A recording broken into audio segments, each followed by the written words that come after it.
প্রেম পরিপূর্ণ কারুণ্য ঘন শ্রীমূর্তি শ্রী শ্রীমান মহাপ্রভুর অপর অনুকম্পায় দাতা শিরোমণি প্রেম চিন্তামণি অক্রোধ পরমানন্দ দয়াল নিতাই চাঁদের অনুকম্পায় শ্রী শ্রী গান্ধার্বিকা গিরিধারী অহৈতুকী অনুকম্পায় আজ মাগুরাডাঙ্গা ভক্ত গৃহঙ্গনে মধুমার জ্যৈষ্ঠের সান্ধ্যকালীন ভাগবত অধিবেশনে এই ভক্তিযজ্ঞে জ্ঞানযজ্ঞে শুভারম্ভে অস্মাদীয় গুরুপাদ পদ্মে পরার্ধ কোটি দণ্ডবত প্রণতি সঙ্গীত বিশারদ রসজ্ঞবৃন্দ চাতক সম ভাগবত রস পিপাসু অমৃতে পথের যাত্রী গৌর অনুরাগী বৈষ্ণবজন সুধীজন মান্যজন শ্রদ্ধাশীলা ধর্মশীলা স্নেহবৎসলা বৃষভানুনন্দিনী রাধারানীর অংশস্বরূপা মাতৃমণ্ডলী আজ এই শ্রী শ্রী কেশবব্রতের সমাপন অন্তে মধুমাসের এই শুভারম্ভে আপনাদের সকল ভক্তচরণে বিনিন্দিত সশ্রদ্ধ দণ্ডবত প্রণতি। ভাগবত বলছেন, যথা শশী জলে ভাতি চঞ্চলত মেন কহিশ্চিত তদাত্মানি দেহত্বং পশ্যত জ্ঞান যোগত। আকাশের চন্দ্র সেটি যখন স্বচ্ছ জলে প্রতিভাত হয়, জলের তরঙ্গে চাঁদের প্রতিচ্ছবি চাঁদটা দোল খেতে থাকে জলের তরঙ্গে। এই দৃশ্য দেখে যদি কেউ এই অনুভূতিতে পৌঁছায় যে আসলে চাঁদও দুলছে আঁকা বাঁকা হয়ে, এটি তার ভ্রম না সত্যতা? আকাশের নীলিমায় পূর্ণচন্দ্র আছে, কিন্তু স্বচ্ছ জলে যে চাঁদের প্রতিভাস প্রতিবিম্ব প্রতিফলিত হয়েছে, সেটি জলের তরঙ্গে চাঁদটি আঁকা বাঁকা হয়ে দুলতে থাকে। অজ্ঞানবশত কোনো ব্যক্তি যদি ভ্রমবশত মনে করে চাঁদ আঁকা বাঁকা, সেটি তার ভ্রম। তেমনি আমাদের ভিতরে মায়া মোহ অজ্ঞানতা আমাদের ভগবত তত্ত্বকে, স্মৃতিকে, ভজনকে ঠিক ঠিক দেখতে দেয় না। অজ্ঞানবশত যা আনন্দ, যা মঙ্গলময়, যা কল্যাণময়, তাকে যথাযথ রূপে উপলব্ধি করতে দেয় না।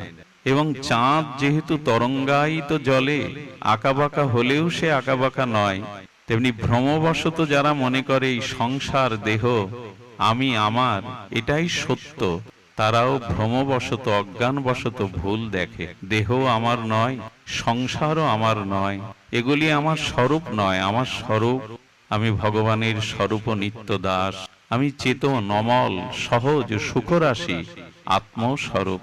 আকাশের দিকে চাঁদটা কিন্তু দুলবে না, তরঙ্গায়িত হবে না, জলে প্রতিফলিত অজ্ঞানবশত ভ্রমবশত জলের তরঙ্গে মনে হতে পারে, কিন্তু আকাশের চন্দ্রের দিকে তাকালে দেখবেন সেটা আঁকা বাঁকা নয়, দুলছে না। তেমনি যতদিন অন্তর্যামী ভগবানের দিকে দৃষ্টি না যাবে, বাইরের এই সংসার অনিত্য দোলায় দুলছে, এটা যথাযথ নয়। আমাদের সব থেকে বড় সংকট হলো, সমস্যা হলো, অজ্ঞানতা হলো, আমরা বড় বাইরের দিকে ছুটছি। চোখ সারা জীবন ধরে বাইরের দৃশ্য দেখছে, কর্ণ সারা জীবন বাইরের শব্দ শুনছে, জিহ্বা সারা জীবন বাইরের বস্তুর আস্বাদন নিচ্ছে। আমাদের স্পর্শজনিত সুখ বাইরে থেকেই নিচ্ছি। কোনো প্রাণীর দ্বারা স্পর্শ হলে সুখ হয়। এই যে বাইরে থেকে সুখ নেওয়ার চিন্তা, বাইরে থেকে সুখী হবার যে ভাবনা, এটা ভ্রম, এটা অজ্ঞানতা। সুখ বাহিরে নাই, সুখ আছে মানুষের ভেতরে, অন্তরে। কারণ আত্মা বাহিরে নয়, হৃদ্দেশ অর্জুন তিষ্ঠতি, আত্মা হৃদয়ে আছেন। হৃদয়ের স্বর অন্তর্যামী আমার প্রিয় পরম আমার অন্তরে আছে। সূর্য থেকে যেমন সূর্যের কিরণ বিকশিত হয়, চন্দ্র থেকে যেমন চন্দ্রিমা, জল থেকে যেমন শীতলতা, অগ্নি থেকে যেমন তাপ, চিনি থেকে যেমন মিষ্টতা, ঠিক তদুপরি আত্মা থেকেই প্রকৃত শান্তি, মঙ্গল, কল্যাণ, অনাবিল প্রেম, এগুলি আত্মা থেকে আসে, বাইরে থেকে আসে না। আকাশের চাঁদের দিকে তাকানো দুলবে না, ও তরঙ্গায়িত হবে না, কিন্তু জলে প্রতিফলিত চাঁদটা তরঙ্গায়িত হয়, বাঁকা দেখায়। শান্তি অন্তরে, শান্তি ভেতরে। যতদিন এটি সাধুগুরু কৃপায়, শাস্ত্র কৃপায় অনুভব না করতে পারবো, ততদিন সারা জীবন অনন্ত জন্মে এই বাইরে সূক্ষ্ম যা মানুষগুলো জন্ম মৃত্যু জরা ব্যাধি কর্মফলে ভুগতেই থাকবে। ভেতরের দিকে তাকাবার সময় আমাদের।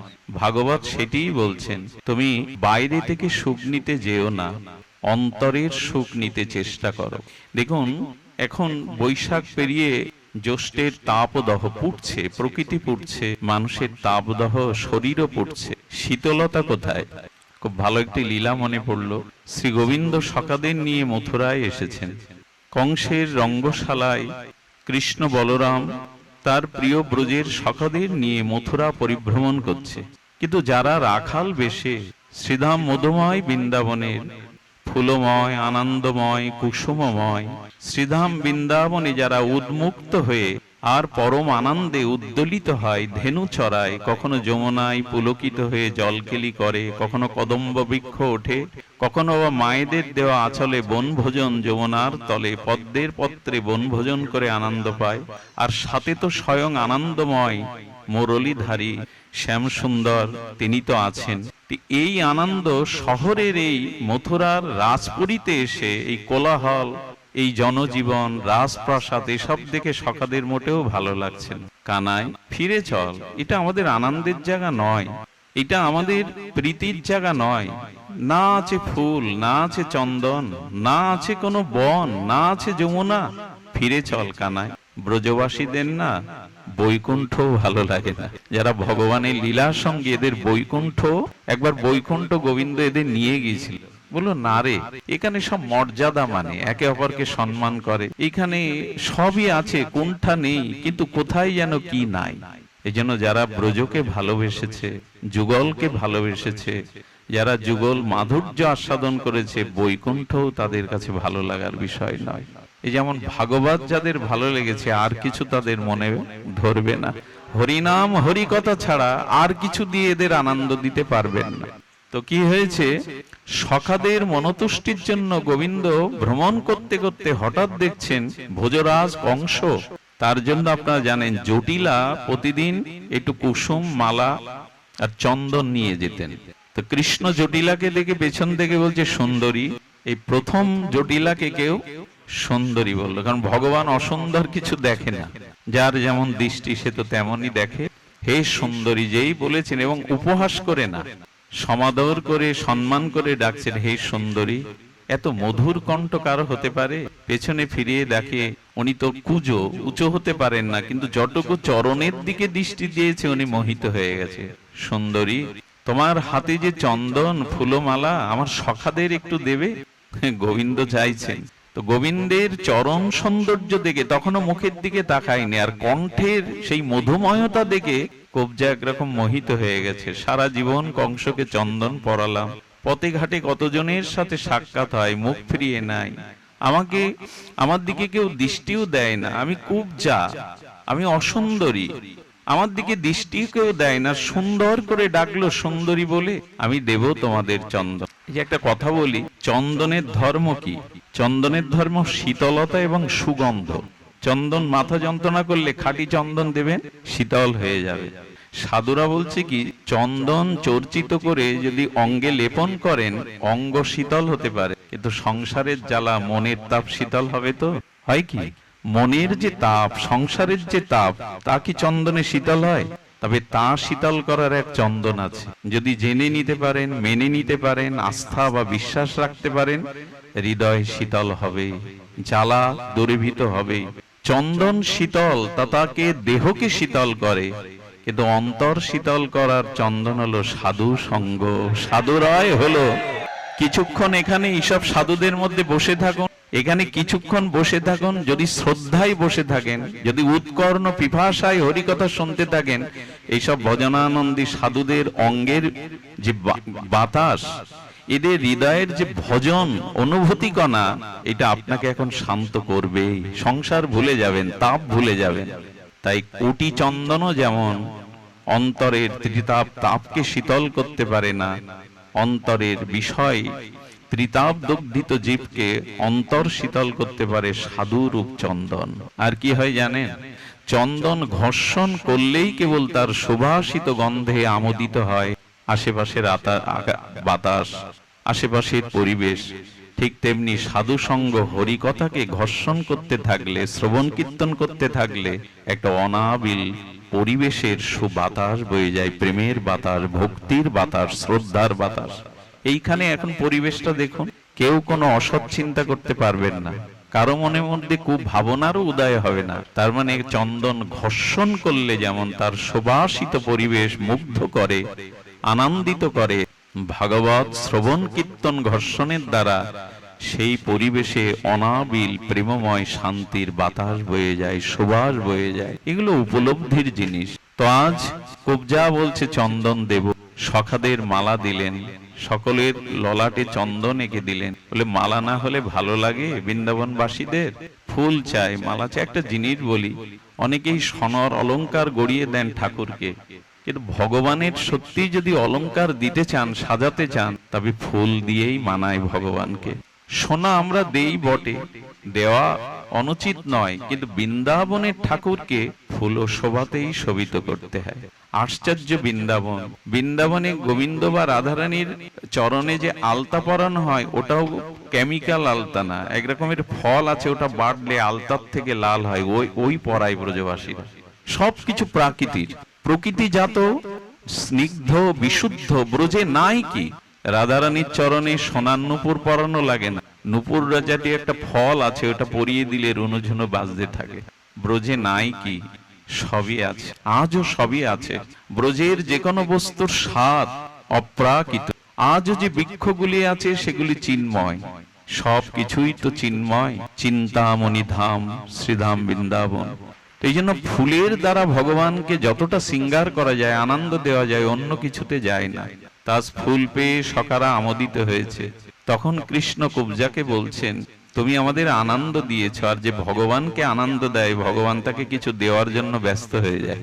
আমাকে আমার সখাদের আনন্দ দিয়েছ, কি চাই? কৃষ্ণের এই কণ্ঠস্বর শুনে কুবজা কি চাইবে? সখারা বলছেন, কানাই, ওকে কিছু দাও, ও আমাদের ফুলমালা চন্দন দিয়েছে, ওকে কিছু দাও। গোবিন্দ যেই সখাদের কথা শুনলেন, গোবিন্দের চরণের বৃদ্ধ অঙ্গুষ্টি কুবজার চরণের অঙ্গুলিতে চাপ দিয়ে পিঠে একটা আস্তে করে চড় দিয়েছেন, ওঠো সুন্দরী। যেই বলেছেন, কি বলবো, লোহা যেমন পরস্পরের স্পর্শে স্বর্ণময় হয়ে যায়, অপরূপ যে সুন্দরতা মেনকা উর্বশীরও নাই, যে সুন্দরতা শচীদেবীরও নাই, যে সুন্দরতা বিশ্বে বিরল, সেই কুবজা তিনি পরমা সুন্দরী রূপে উঠে দাঁড়ালেন। এর অর্থ কি? আমার ভেতরে অসুন্দরতা আছে, আমার ভিতরে কর্মফলের অভিশাপ আছে, আমার চিত্ত সুন্দর নয়, আমার মন পবিত্র নয়। ওগো, ভগবানকে একটু আনন্দ দাও, তাহলে অসুন্দর সুন্দর হয়ে যাবে, অসুন্দর আর কিছু থাকবে না। সুন্দর হবার এটাই নিয়ম। ভগবানকে একটু সুখ দাও, একটু সেবা করো, আর তুমি অসুন্দর থাকবে না। বাইরের কিছু দিয়ে সৌন্দর্যের পরিমাপ হয় না। আচ্ছা, বাইরের রূপ সুন্দর বলে সে মানুষটাকে আমরা সুন্দর বলবো কখনো? যার অন্তর সুন্দর নয়, যার মন সুন্দর নয়, যার স্বভাব সুন্দর নয়, যার ভিতরে দৈন্য নাই, মমতা, দয়া, করুণা গুণ নাই, যার মন সুন্দর নাই, তাকে বাইরের সৌন্দর্য দিয়ে সুন্দর বলা যাবে? স্বীকার করবেন কি আপনারা? স্বীকার করা যায় না। এই জন্য এই মনটা সুন্দর হলেই, বাইরের সুন্দর না থাকলেও তার মধ্যে একটা দিব্য আকর্ষণ আসে, একটা সৌন্দর্য জ্যোতি প্রবাহ হয় তার মধ্যে। এই জন্য ভগবানকে একটু আনন্দ দিন। সুন্দর হওয়ার এটাই হলো একমাত্র পথ। জীবন অন্য কিছুতে সুন্দর হয় না। সুন্দরকে যদি সুখ দেওয়া যায়, সুন্দরকে যদি আনন্দ দেওয়া যায়, তবেই জীবন সুন্দর হয়। কুবজা তাই হলো। কুবজা নিজের রূপচ্ছবি দেখে চারিদিকে জ্যোতি প্রবাহ বইছে। কুবজার রূপ দেখে পাশে যারা জীব জন্তু দাঁড়িয়েছিল, তারা রূপে মোহিত হয়ে গেছে। গোবিন্দ যাকে স্পর্শ করে, তার রূপের মাধুর্য ছড়িয়ে পড়েছে। কুবজা কিন্তু মুখটা অন্ধকার করে রেখেছে। এর থেকে আনন্দের দিন আর কুবজার আছে? কৃষ্ণ বলছে, সুন্দরী, তুমি খুশি হওনি, আনন্দ পাওনি? বলল, না, তুমি তো আমার বিপদই এনে দিলে। হে কানাই, তুমি তো আমার বিপদই এনে দিলে। বলে, কেন? বলো, কেউ আমার দিকে চাইতো না, বড় বড় কুজো, ঠোঁট ফাটা, হ্যাঁ, আমার দেহ অঙ্গে বাঁকা, আমি কালো, কুৎসিত, আমার দিকে কেউ ফিরেও তাকায় না, আমাকে এ যাবৎ পর্যন্ত কেউ সুন্দরীও বলে না। কিন্তু তোমার স্পর্শে আর যে সৌন্দর্য আমাকে দান করেছে, এখন আর আমি মহল্লায় টিকতে পারবো না, তুমি আমার ক্ষতি করেই ছিঁড়ে খাবে আমাকে সবাই। অদ্ভুত কথা। টিকাকার বলছেন যে সকলে আমাকে ছিঁড়ে খাবে। গোবিন্দ হেসে বললেন, আমি যাকে রূপ দেই সেই রূপে সকলের মোহ আসে না, সেই রূপে সকলের ভিতরে সুন্দরতায় আসে। কথাটি খুব মার্মিক কথা। শুনুন, নারীদের জীবনে সর্বশ্রেষ্ঠ প্রাপ্তি হলো তার স্বরূপ। সুরূপ হলো সুন্দর, বা সুন্দরী রূপ হলো সুন্দর। রূপটাই হলো নারীর জীবনের অন্যতম শ্রেষ্ঠতা। সুন্দরের কিছু লক্ষণ আছে, যেমন যার গলায় দেখবেন মায়েদের 3টে রেখা আছে, জানবেন খুব সৌভাগ্যবতী। কিছু কিছু লক্ষণ আছে সৌন্দর্যের। তো নারীদের মধ্যে রূপ ও মাধুর্য যার আছে, সত্যিই সে ভাগ্যবতী। আর পুরুষ ভাগ্যবান কখন জানেন? যখন তার ভিতরে সত্য সুন্দরের কোন শক্তি কাজ করবে। পুরুষ জগতে সুন্দর তখনই হয় যখন তার ভিতরে বিশেষ কিছু শক্তির প্রকাশ ঘটবে। বোঝা যায় হয়তো সঙ্গীতে, হ্যাঁ, নাহলে বিদ্যায়, নাহলে ভাগবতে বিশেষ কোন শক্তি যদি কোনো পুরুষের মধ্যে বিকশিত হয়, সেই পুরুষই জগতে সুন্দর। শক্তির দিক দিয়ে পুরুষের ভিতরে সৌন্দর্য তখনই বিকাশ হবে, প্রভাব ফেলবে, যখন আপনার ভিতরে কিছু গুণাবলীর শক্তি প্রকাশ হবে। মান্যতা দেই কাকে? আমরা গুণকেই তো মান্যতা দেই।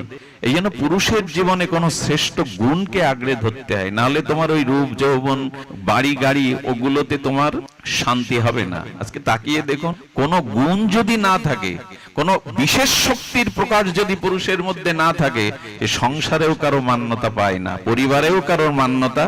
ধুয়ে খাবে নাকি গাড়ি বাড়ি? 10 তলায় মেয়ের বিয়ে দিয়েছেন, কোটি কোটি টাকার মালিক, এয়ার কন্ডিশন রুম, নেশা করে পুরুষ যদি লাথি মেরে বলে দরজা খোল, এ শান্তির প্রয়োজন আছে একটা মেয়ের? ওর ভিতরে গুণাবলী শক্তি নেই।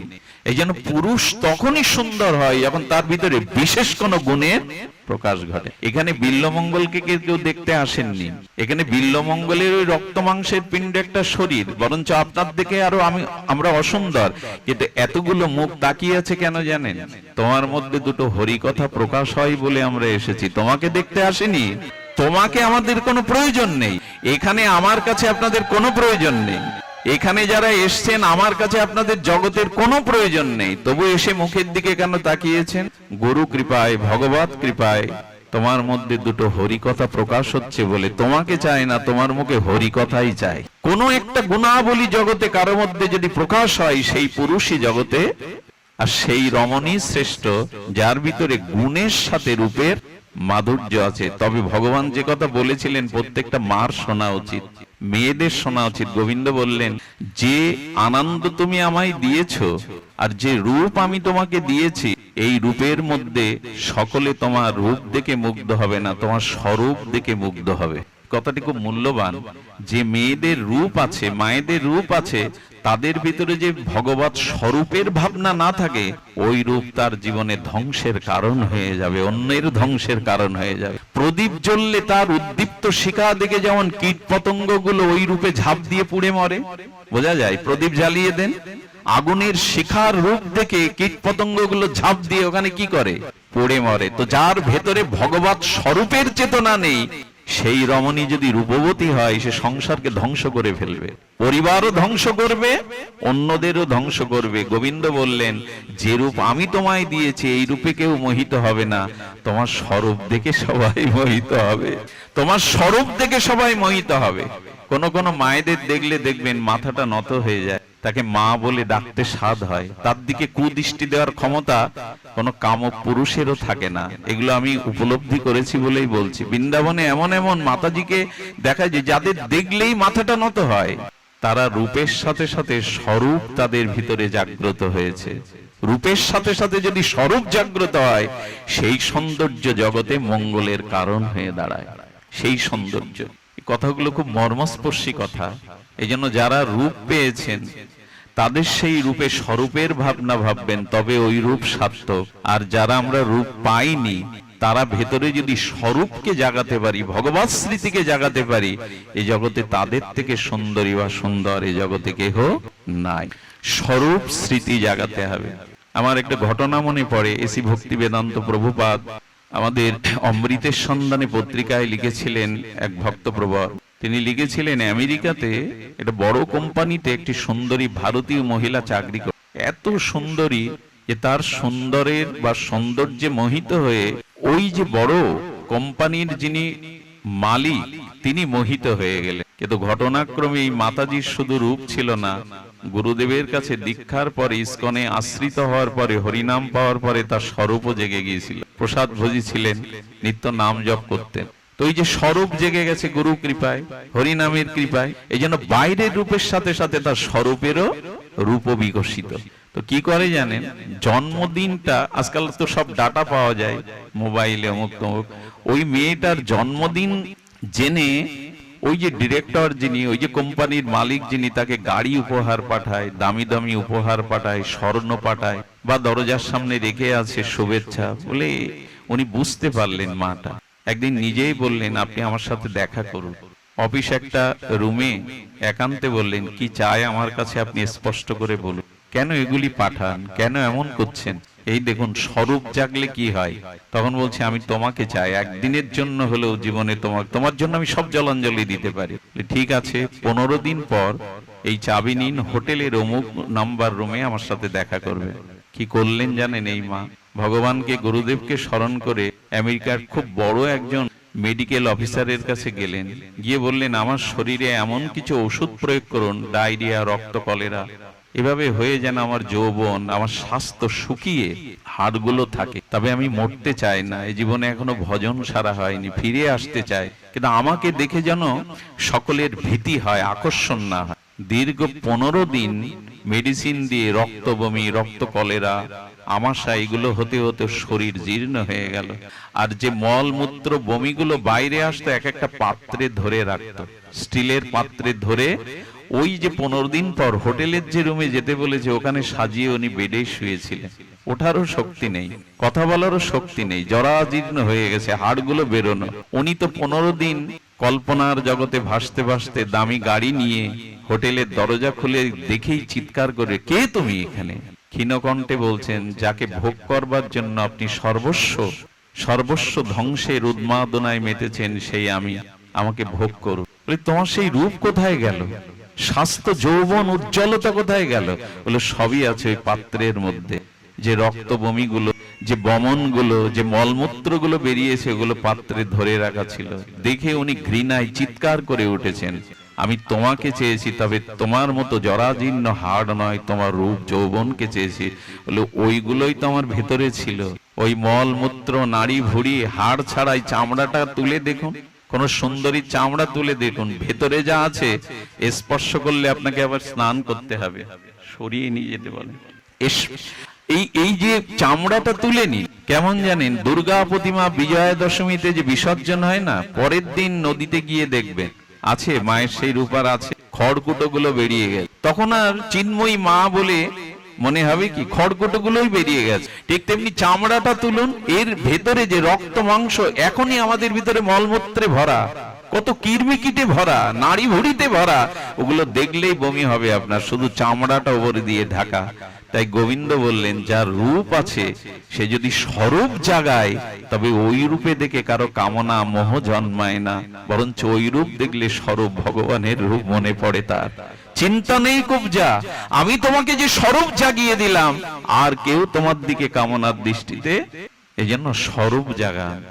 সেই লোক কি করেছিল জানেন, ইস্কনে সব অর্থবিত্ত যোগ দিয়ে ভক্ত হয়ে গেছিল, তার চেতনা ফিরে গিয়েছিল, বিবেক ফিরে গিয়েছিল। তো যার রূপের সাথে স্বরূপ চিন্তা আছে, মাটি ভক্ত ছিল বিদায়, হরিনাম প্রেমিকা ছিল বিদায়, তার ভিতরে স্বরূপ জেগে গেছে। উদাহরণটা এই কারণে দেওয়া, রূপের সাথে যাতে করে যদি স্বরূপের চিন্তা থাকে, তখনই সে, তবু গোবিন্দকে বললেন, আপনি যাই বলুন, আমাকে কেউ এখানে আর থাকতে দেবে না, সবাই আমাকে ছিঁড়ে খেতে চাইবে।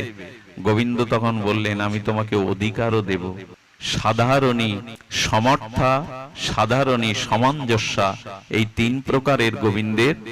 যেমন গোপীরা হলো সমর্থা, রাধারানী সমর্থা, সামঞ্জস্য হলো রুক্মিণী সত্যভামা, আর সাধারণী রতি হলো এই কুবজা।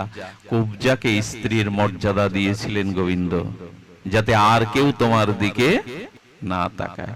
একটুখানি চন্দন, একটুখানি ফুলের ভালোবাসার পরিণামে কাকে ভালোবেসেছেন সারা জীবন, যাদের জন্য জীবন যৌবন উৎসর্গ করেছেন, তারা এই দান আপনাকে দিতে পারবে না।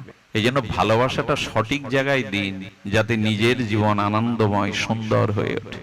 ভুলটা এখানে, ভালোবাসা সঠিক জায়গায় দিতে পারিনি। আরেকটি জিনিস হয়েছে, আজ কেন জানি না, এইসব ভক্তদের কে বলেছে আমি জানি না। আমি তো আশা করেছিলাম আমি যাচ্ছি এখানে এদের পাবো, জানি না আপনারাও চলে এসেছেন।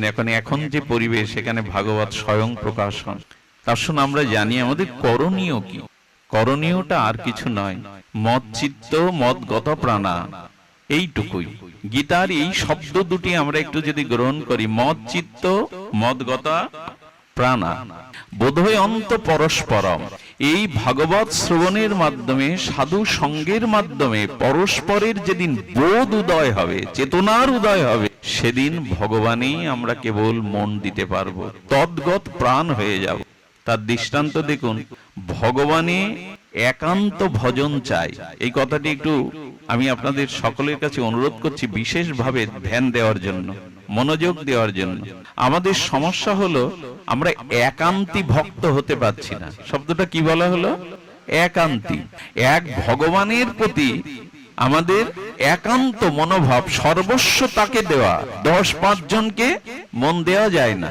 তা আমরা সেই এক ভগবানের প্রতি আস্থা রাখতে পারছি না। আউলি বাড়িও যায়, হ্যাঁ, বিভিন্ন তীর্থেও যায়, বিভিন্ন জনের কাছেও যায়, বিভিন্ন দেবদেবীরও ডাকি। ওটা কথা মনে পড়লো, একবার এক দর্জির কাছে পাঞ্জাবি করতে দিয়ে তিনি ভুল করে 4 ইঞ্চি পাঞ্জাবিটা লম্বা করেছেন।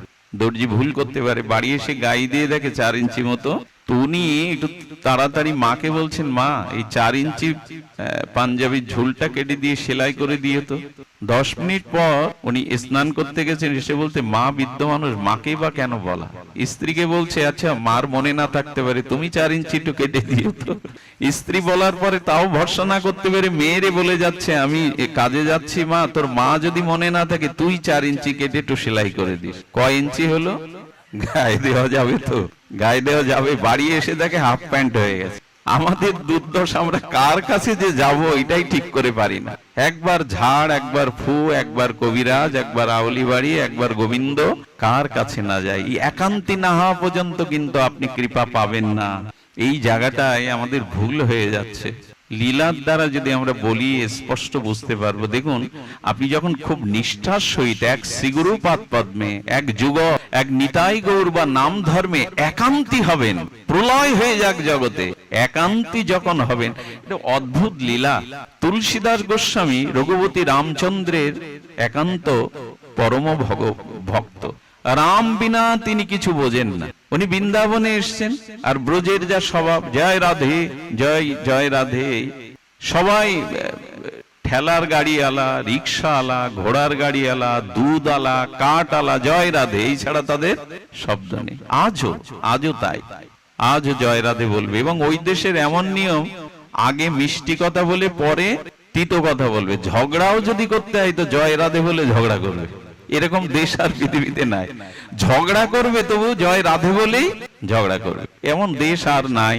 শ্রীধাম বৃন্দাবন, ওখানে রাধা বলেই আগে মধুর কথা বলবে, তারপরে ঝগড়া।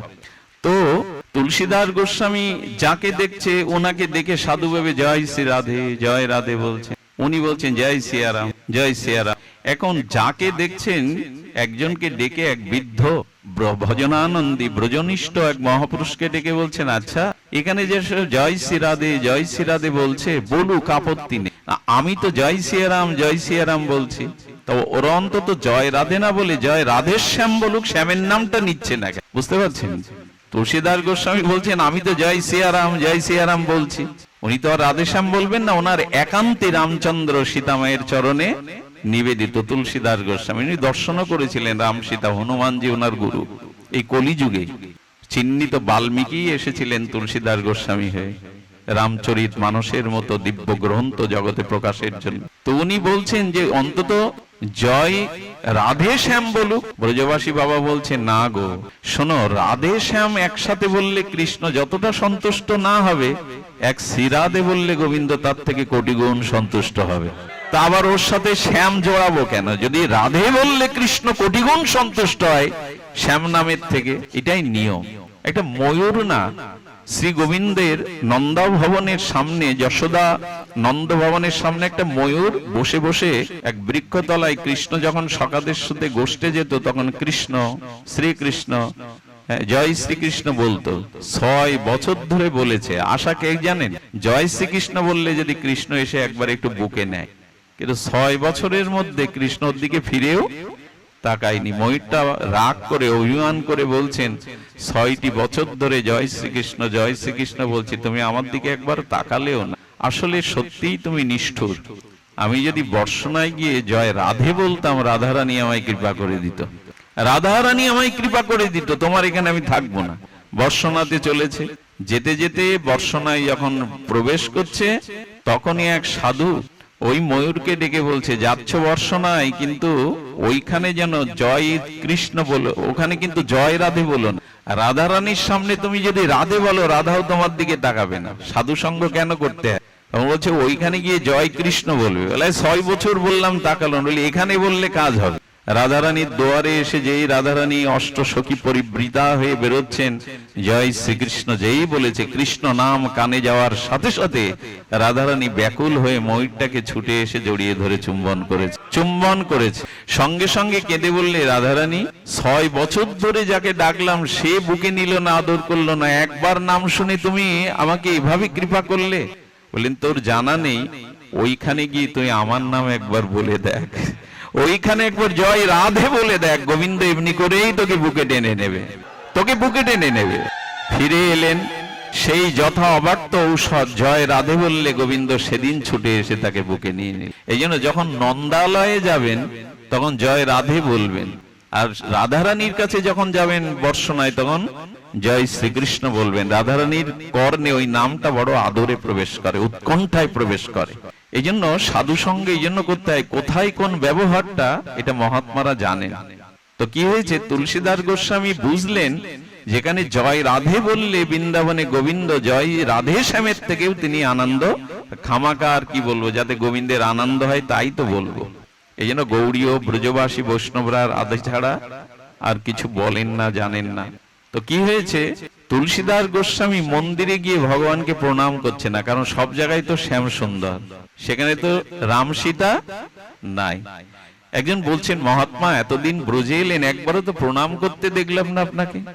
উনি এই কথা শুনে ব্যতীত হয়ে রাধা শ্যাম সুন্দর মন্দিরে সামনে গিয়ে বলছে, আমি মাথা নোয়াতে পারি যদি তুমি বাঁশি ছেড়ে ধনুর্ধারী সীতারাম রূপে দেখা দাও। দেখুন কতটা তাদের একান্ত নিষ্ঠা, চিন্তা করা যায়। উনি কি সাধারণ তুলসীদাস গোস্বামী? বলছে, বাঁশি ছেড়ে যদি তুমি ধনুর্ধারী রঘুপতি রামচন্দ্র সীতারূপে দেখা দাও, তখনই আমি মাথা নত করতে পারি। ভগবান এই একান্তি ভক্তের এক নিষ্ঠতা দেখে ধনুর্ধারী ত্যাগ, উনি বংশীধারী ত্যাগ করে ধনুর্ধারী রাম সীতারূপে দেখা দিলেন, এবং তুলসীদাস তখনই লুটিয়ে পড়লেন। চিন্তা করা যায় কতখানি একান্তি এরা আর কিছু জগৎময় আর কিছু চেনে না, আর কিছু দেখে না। এই একান্তি ভাবটা যতদিন না আসবে, আচ্ছা সূচের সূক্ষ্ম ছিদ্রের মধ্যে সুতা পরাতে গিয়ে যদি আঁশ থাকে, পরাতে পারা যায়? আজও মায়েরা লালা দিয়ে আঁশগুলো এক করে না, একমুখী করলেই তো প্রবেশ করে। তেমন যতদিন এক গোবিন্দ, এক নামের প্রতি একমুখী একান্তি না হতে পারতেন, ততক্ষণ মন প্রাণ ভগবানে যাবে না। এক মন কতজনকে দেবেন আপনি? এক বস্তু 10 জনের কাছে বন্ধক রাখা যায়? এক মন কজনকে দেব? বরঞ্চ যথা তরুমলং নিষেচেন, এক বৃক্ষের গোড়াতে জল দিলে যেমন শাখা পোশাকা আলাদা করে তাকে জল সিঞ্চন করা লাগে না, পল্লবিত হয়ে ওঠে, ফুলময় ফলময় হয়ে ওঠে, তেমন যথা তরমূল নিষেচেন। ভাগবত বলছেন, এক গোবিন্দকে, এক রাধা রানীকে, এক শ্রী গুরুদেবকেই যদি একান্ত মন প্রাণ সর্বস্ব দিতে পারো সতী নারীর মতো, তাহলে ভগবান তোমার কাছে নিজেকে আত্মবিক্রয় করে দেবে, তোমাকে গ্রহণ করবে। এইটাই আমাদের নাই। আমরা কোন দিকে যাই তা নিজেও জানি না।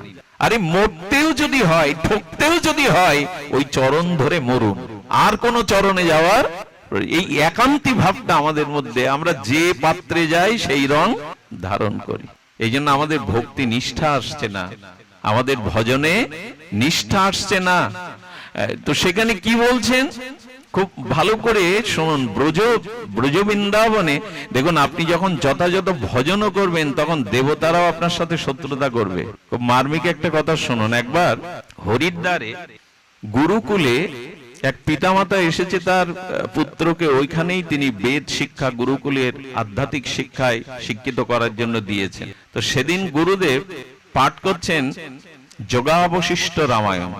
আমি একবার পড়েছি, পড়ে আমার মনে হয়েছিল আমি সংসারে থাকবো না। এত ত্যাগ বৈরাগ্যের উপদেশ এটা বশিষ্ঠদেব রামচন্দ্রকে দিয়েছিলেন। সেটা পড়লেই মনে হবে সংসারে আমি আর থাকবো না। আমি একবার পড়ে ওটা আলমারিতে ভাঁজ করে রেখেছিলাম। এই জন্মে তো ভাগ্যে নাই সংসার ছাড়ার, এটা বেঁধে রেখেছিলাম। এত তীব্র বৈরাগ্যের উপদেশ। তো পিতামাতা শুনছে, সেই শিষ্যদেরকে গুরুকুলে গুরুদেব এই ত্যাগ বৈরাগ্যের, দেখুন সচিমাও একবার অপরাধ করে বসেছিলেন অদ্বৈত আচার্যের চরণে। কি অপরাধ করেছিলেন? জয় রাধে, জয় শ্রী। সচিমা অদ্বৈত আচার্যের কাছে শাস্ত্র শিক্ষা করে, আর বিশ্বরূপ আমাদের বিশ্বম্বর মহাপ্রভুর বড় ভ্রাতা 18 বছরেই ত্যাগ বৈরাগ্য নিয়ে সংসার ছেড়েছে। আসেন দাদা একটু বসতে দিন। তো কি হয়েছেন, সেই ত্যাগ বৈরাগ্য নিয়ে চলে যাওয়ায় সচিমাওর একটা সন্দেহ ভর করেছিল। সেই সন্দেহটা হলো যে আমার নিমায় আচার্যের সন্নিধানে যায়, শাস্ত্র শিক্ষা করে, যদি নিমায় ত্যাগ বৈরাগ্য নিয়ে সংসার চলে যায়। তো সেই পিতামাতা গুরুদেবের কাছে বলছেন যে আমাদের সন্তানকে আমরা এখানে আর পড়াবো না। তার মানে ওই যে বৈরাগ্যের উপদেশ শুনে মনে করেছে আমার ছেলেও আর সংসারে ফিরে যাবে না। এরা কারা? বলেন দেখুন, যখন আপনি একনিষ্ঠ ভজন শুরু করবেন তখন দেবতারা 8 প্রকারে বাধা হয়ে দাঁড়াবে। পিতার স্বরূপের মধ্যে এসে, মায়ের স্বরূপের মধ্যে এসে, স্ত্রীর স্বরূপের মধ্যে এসে, ভ্রাতা বন্ধুর স্বরূপের মধ্যে, এইভাবে 8 ভাবে যাতে আপনি ভজনে এগোতে না পারেন আপনাকে পিছনে টান দিয়ে দেবে দেবতারাই। ওই স্বরূপে, পিতামাতার স্বরূপে, স্ত্রী স্বরূপে, কুটুম্ব স্বরূপে, সজ্জন স্বরূপে এসে আপনাকে টেনে ধরবে। দেবতারা এমনি করেও দেখেন না, শুনেছেন না, যখন কেউ তপস্যা শুরু করে তখন দেবতাদের মাথা চিন্তা বেঁধে যায়, ওরা স্বর্গ নিয়ে নেবে, পদ নিয়ে নেবে, এই জন্য ওর স্খলনের জন্য তখন চিন্তা করে। ভজন করলেই দেবতাদের মাথায় মাথা টনক নড়ে যায়, বুদ্ধি এই পদ নিয়ে নিল।